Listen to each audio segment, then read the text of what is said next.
50/56 हमारा मकतब है, 263 नंबर। जी जी। हमारे हाथ में ये ब्रेसलेट है ना, इस वक्त इसके ऊपर लिखा हुआ भी है। ये किंग अब्दुल्ला रोड है जो कि अजीज़िया की तरफ आ रहा है। इस पुल से अगर हम अजीज़िया की तरफ आते हैं तो बमुश्किल 2.5 किलोमीटर का टोटल रास्ता है। मिना का ट्रेन स्टेशन हमें पड़ता है 2।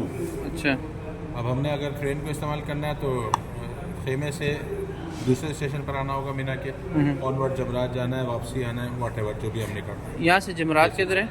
जमरात में सीधा या आप यहाँ इसके मिना स्टेशन पे अगर ट्रेन इस्तेमाल करते हैं तो यहाँ पर ही आपको स्टेशन 3 पे उतारेगी। ऊपर ही ऊपर छत पे आपने यहाँ से जाना है जमरात में, और ये जमरात है आपके पास। ठीक है। और यहाँ से ये अजीज़िया से भी करीब है ना जमरात? अजीज़िया यहाँ से भी आएगा, अजीज़िया यहाँ से भी आएगा। अच्छा, ये हमारा जो होटल यहाँ पे? हमारा जो होटल है वो हम इस तरफ है। अच्छा, हम इसके करीब हैं, इसके नहीं। सही है। हम यहाँ से अगर जाते हैं, ये अजीज़िया में इंटर, यहाँ से मिना में हम सेंटर में है ना?